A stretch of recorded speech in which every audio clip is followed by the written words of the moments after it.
Welcome to episode 2 of The Crown Prince, Forbidden Romance.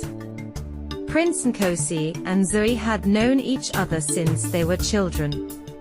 They grew up in the same village Jotshollo, but they were from different clans.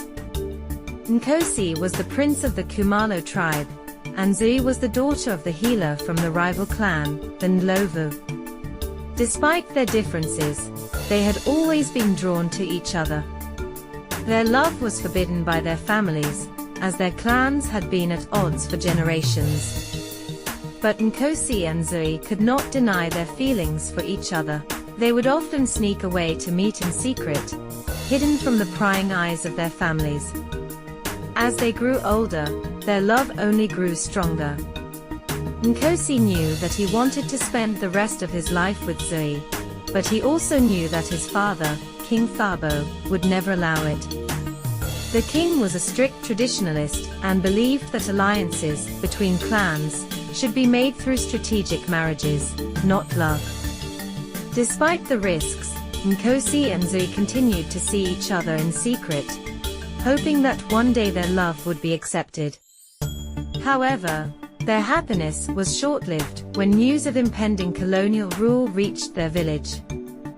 The king and his council were worried about the threat of the colonizers and their advanced weapons.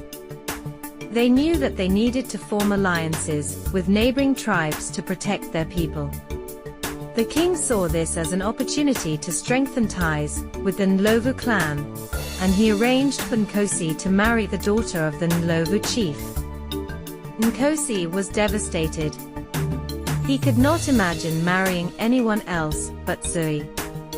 He knew that he had to tell her the truth, even though it could put both their lives in danger.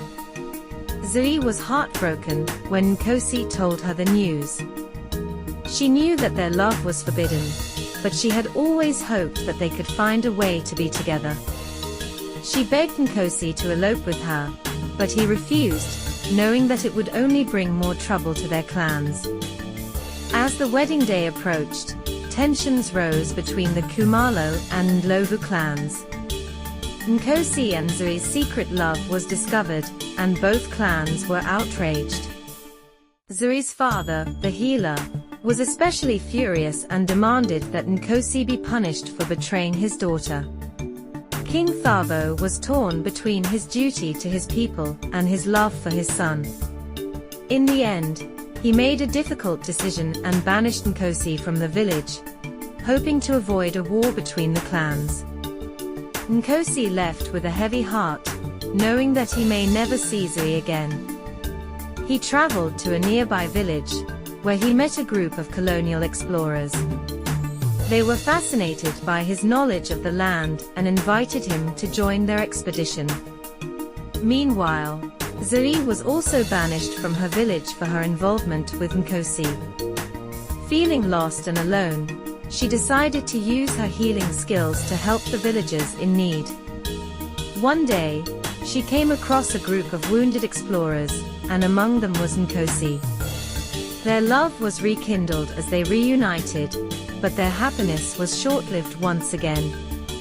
The colonizers had brought diseases that were spreading through the villages, and Zuri's healing skills were put to the test. Despite their differences, Nkosi and Zuri worked together to save the villagers, and gained the respect and trust of the colonizers. As they fought side by side, Nkosi and Zuri's love only grew stronger. They realized that their love was not forbidden, but a symbol of unity between their clans and the colonizers. With their love, they were able to bridge the gap between their people and create a new, stronger alliance. In the end, the Khumalo and Ndlovu clans came together in celebration of Nkosi and Zuri's love. The colonizers were impressed by the unity of the tribes, and they decided to leave the village in peace. Nkosi and Zuri were finally able to be together openly, and their love had brought peace to their people. They had proven that love knows no boundaries, and can conquer any obstacle. And as they looked out at the sunset, hand in hand, they knew that their love was a force to be reckoned with.